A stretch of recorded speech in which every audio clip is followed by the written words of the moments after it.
O que é belo, afinal? Conhecendo melhor a nossa entrevistada de hoje, a gente fica sabendo que beleza nada mais é do que ser a gente mesmo. Não sai daí, o Simplicidade de hoje já está no ar.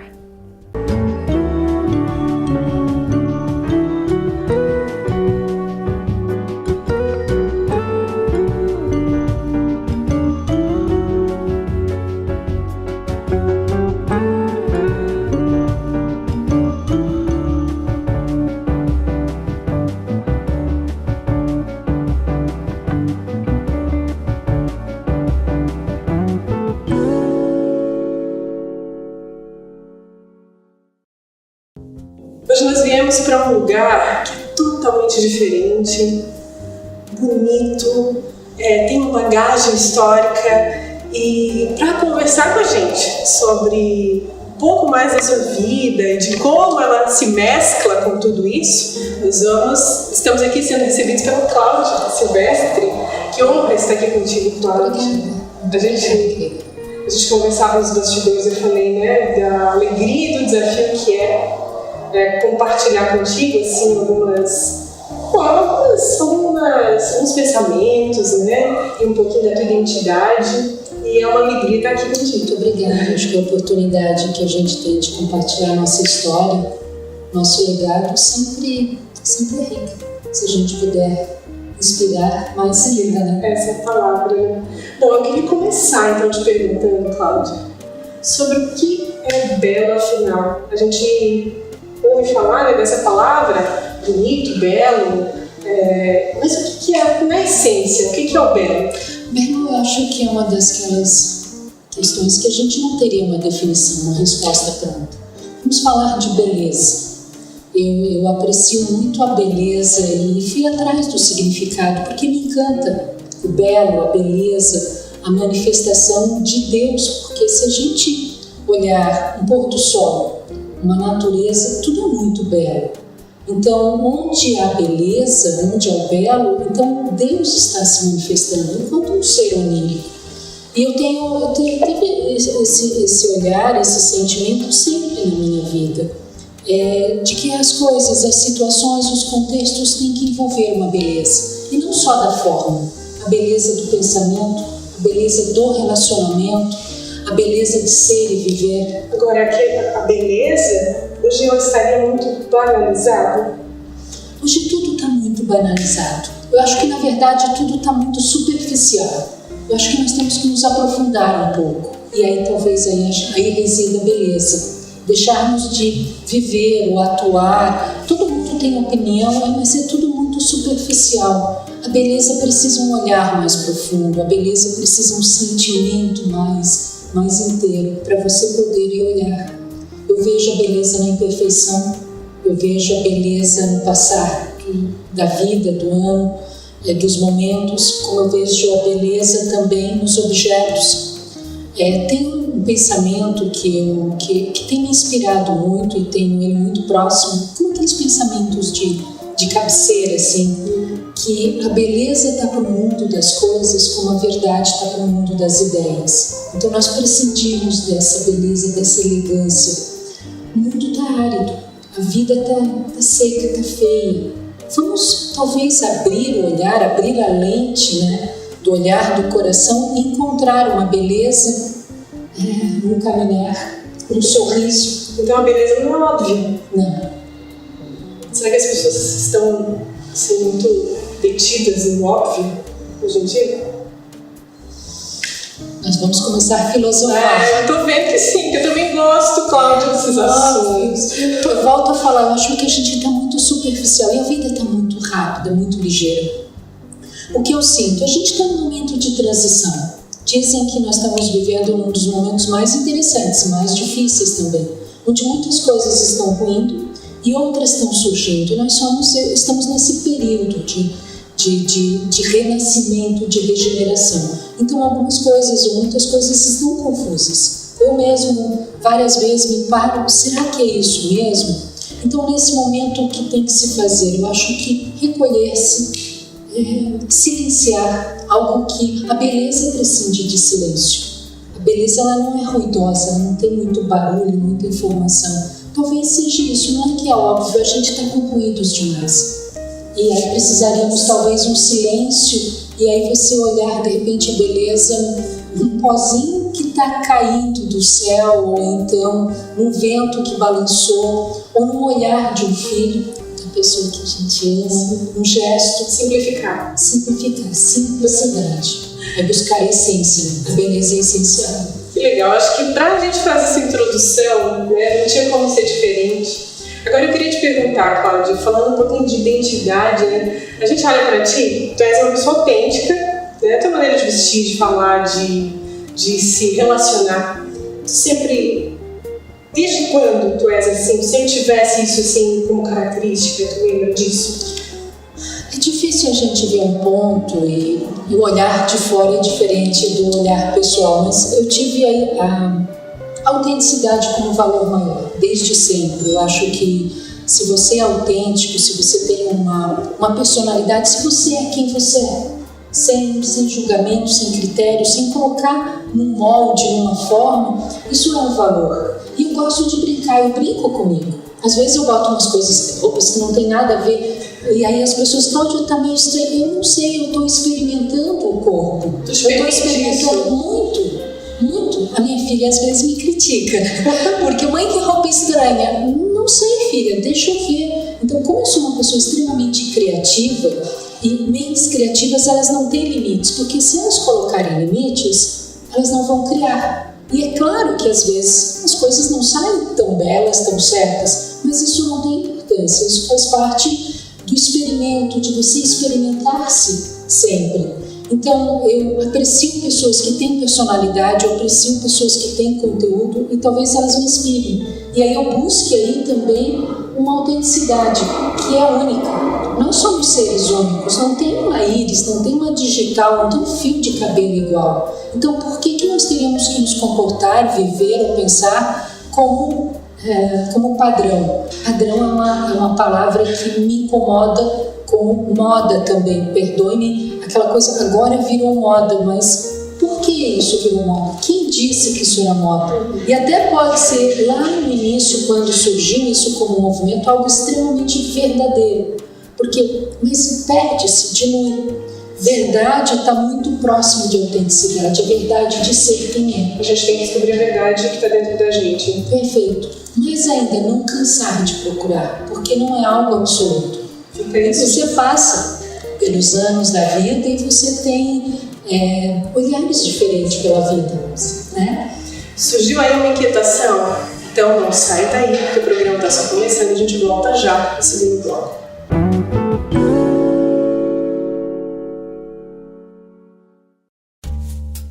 Uma joia emociona.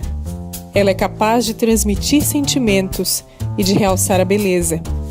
Ela sempre é única, como os momentos que vivemos. E assim, é sempre especial. Por isso, nossa história na cidade se constrói há 35 anos, emocionando e fazendo parte da sua história. Alcidino, a marca da emoção. Você já se imaginou na França, numa daquelas casas históricas, cheias de charme, aproveitando de uma gastronomia diferenciada, com pratos de brilhar os olhos? Aromas que aguçam o apetite e lhe convida a ficar horas com seus amigos e a pessoa amada? Então, pare de imaginar e venha para o Le Tabou.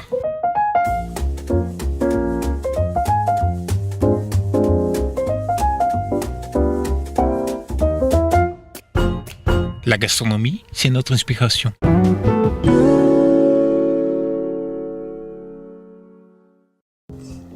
Voltamos então com o segundo bloco do programa de hoje, conversando com a Cláudia.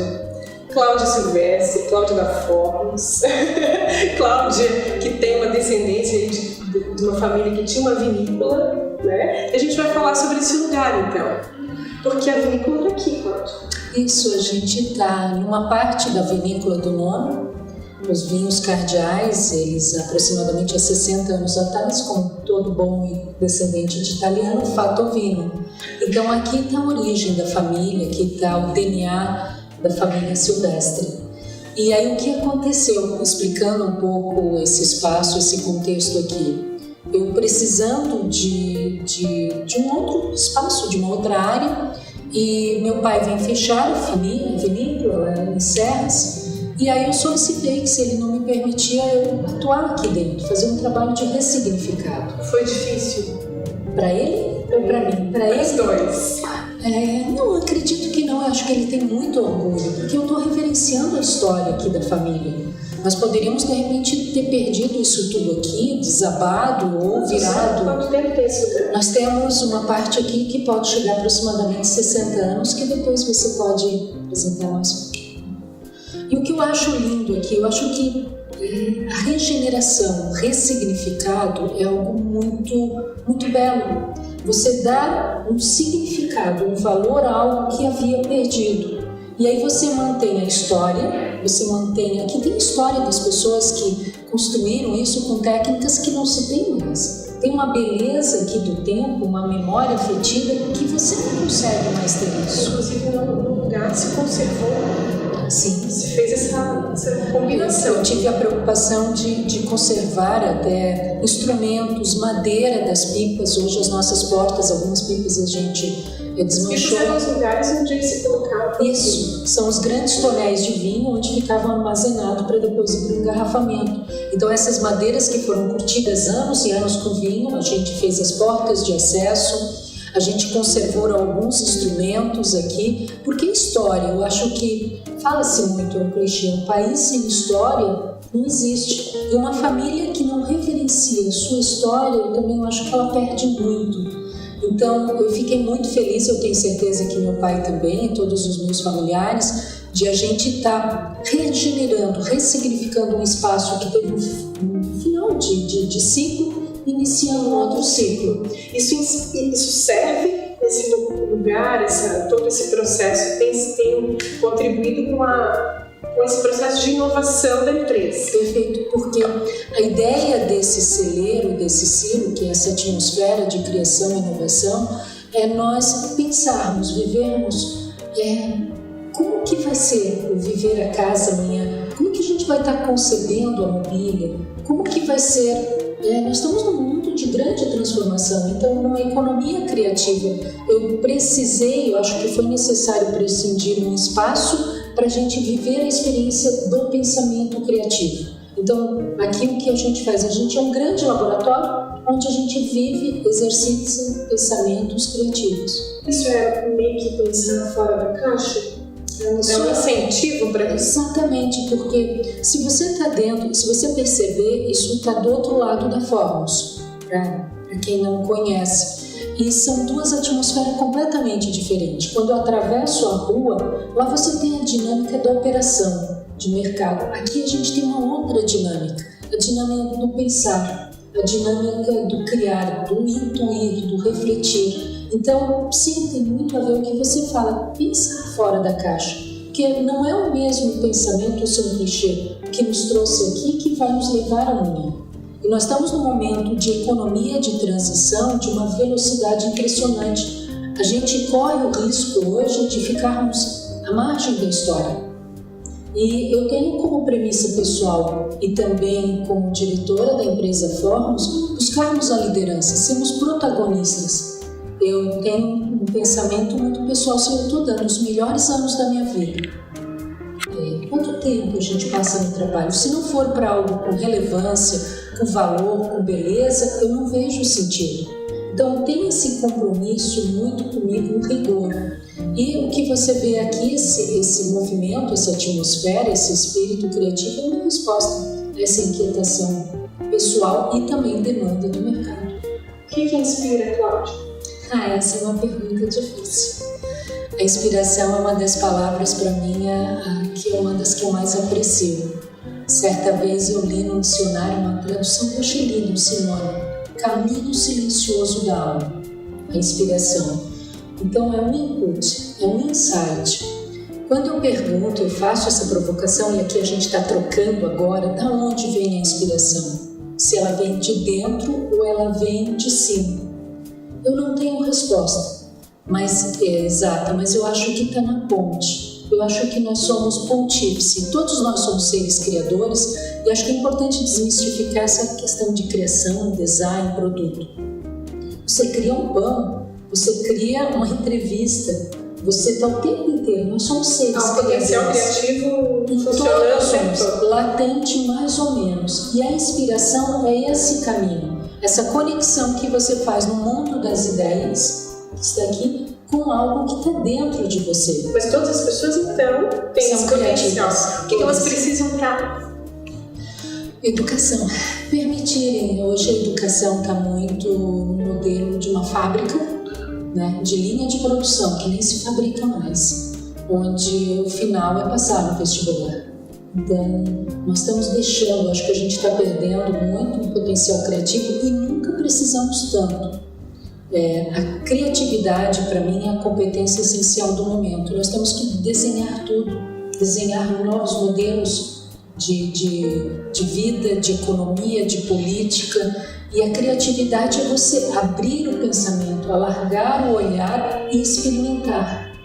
Então é um modelo mental. Hoje muito está se trabalhando, tá? Design thinking, muitas ferramentas estão vindo aí. Eu acho que tem uma revolução começando bastante interessante, mas parte, eu acho, da educação, do modelo de educação que nós temos hoje. Há uma luz. Sempre é. Sempre é.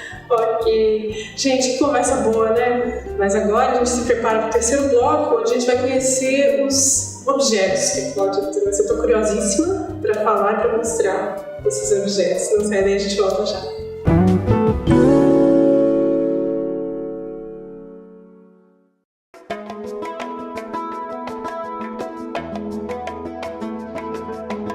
Estilo combina com identidade. Com ser você mesmo. Isso combina com moda.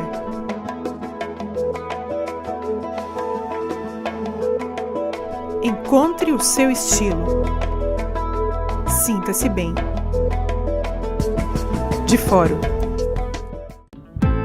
Ter um tempo para você e confiar este cuidado nas mãos de quem tem experiência. Espaço exclusivo para noivas, com o carinho que elas merecem neste dia todo especial.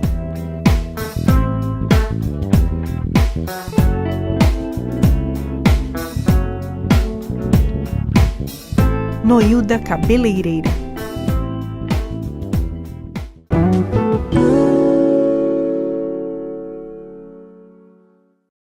Hoje eu quero falar sobre uma das paixões do momento, o veludo. E ele vem com tudo em 2017.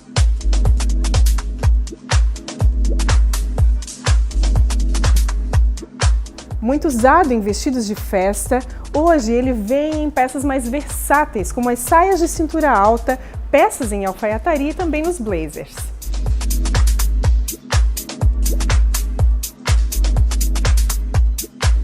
O veludo embeleza e traz elegância ao look. É aquele tipo de tecido que une beleza e conforto. A dica é: invista em peças que permitam fazer diferentes combinações, usando cores como o azul royal, o azul marinho, o preto e o verde militar. Assim você não corre o risco de deixar a peça no armário depois que a temporada de frio passar.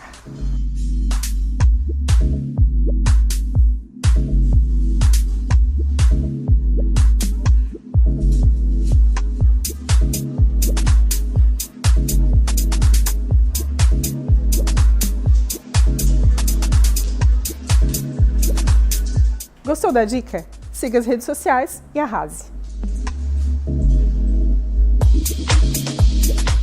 Voltamos ao terceiro bloco do programa de hoje. Pena que passa tão rápido, porque a conversa dos bastidores aqui está tão boa quanto a gravada, né, Cláudia? Para mim, com certeza estou aprendendo muito aqui. A gente falava sobre inovação, ainda no intervalo, e tu me falaste algo aqui que eu acho que vale muito compartilhar com o público, que é a inovação, ela passa pela possibilidade de errar. Como é que tu enxerga isso?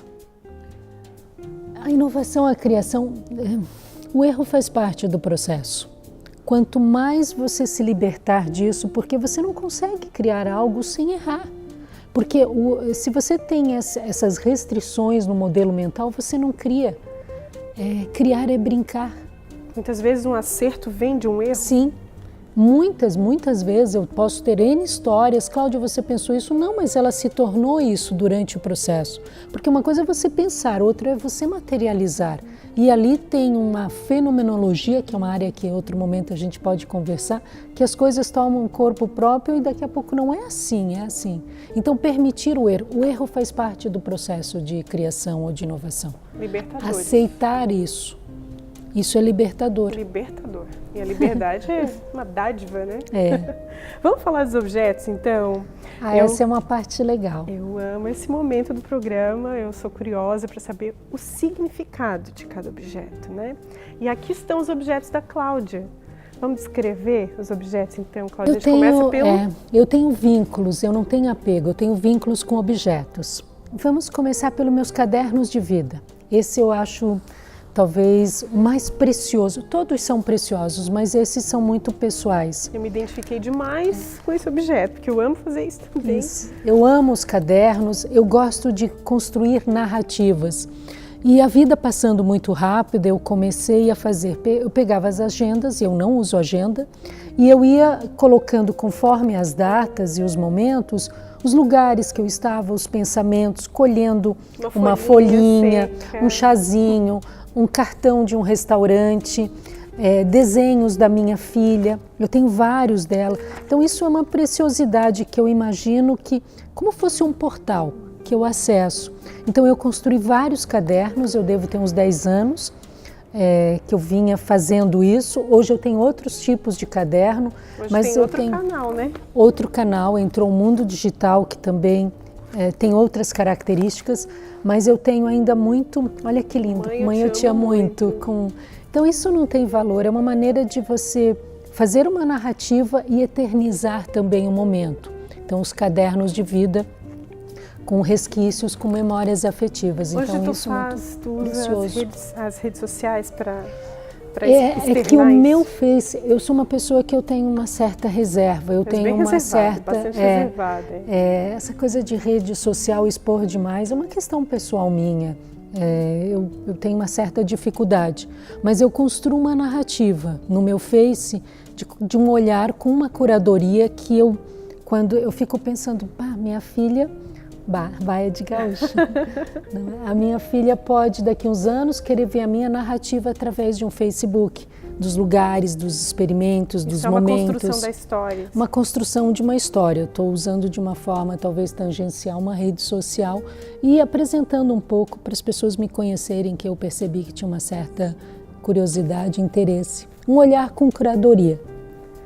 Qual é o outro objeto? Outro objeto, esse é também bem interessante. Eu gosto dos elementos, da madeira, da pedra, dos metais. E a pedra em particular tem algo interessante que aconteceu. Eu encontrei no decorrer da vida, elas me encontram.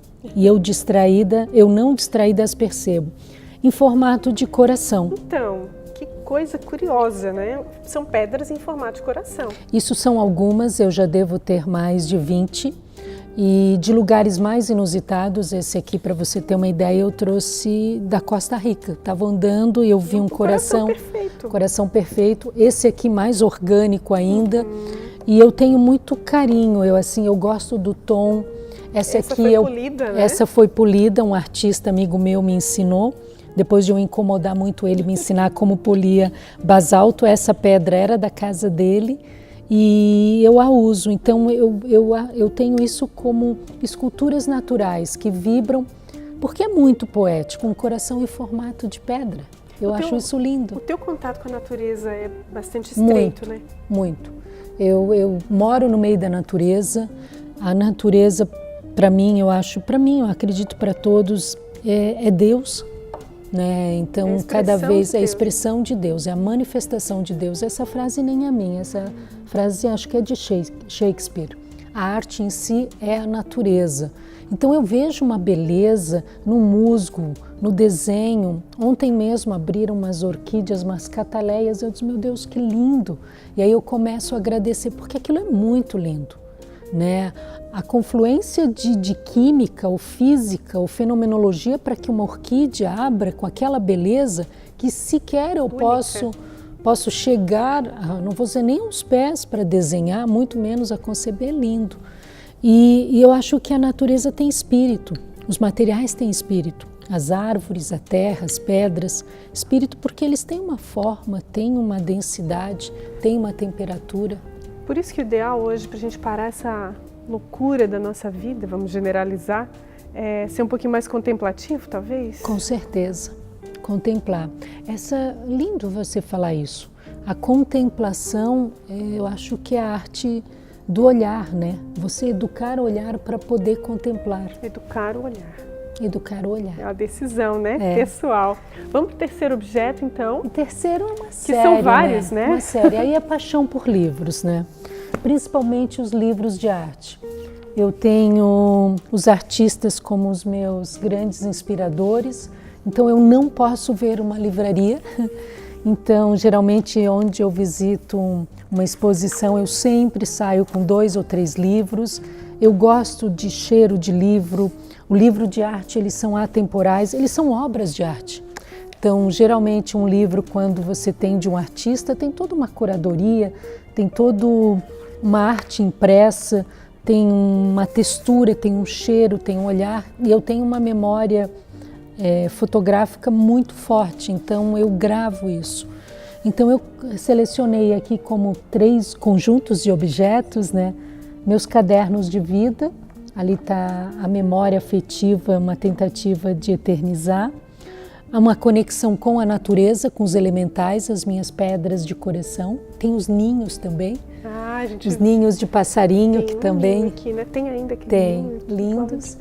E os livros de arte, que são arte impressa, né? Como uma grande paixão. Você passa bastante tempo com eles. Por uma ilha eu acho que eu iria com essas 3. Com esse conjunto, né? Sim, sim. Esse conjunto. Cláudia, eu queria te agradecer. Eu queria te agradecer por nos receber nesse lugar tão lindo, tão cheio de energia, com tanta história e ao mesmo tempo tão inovador.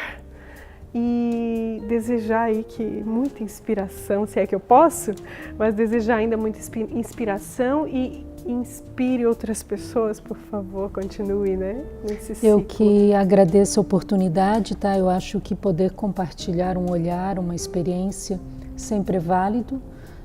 Muito obrigada. E esse lugar tá à disposição das pessoas que querem conhecer. Vai ser um prazer recebê-los. Cláudia, muito obrigada mais uma vez.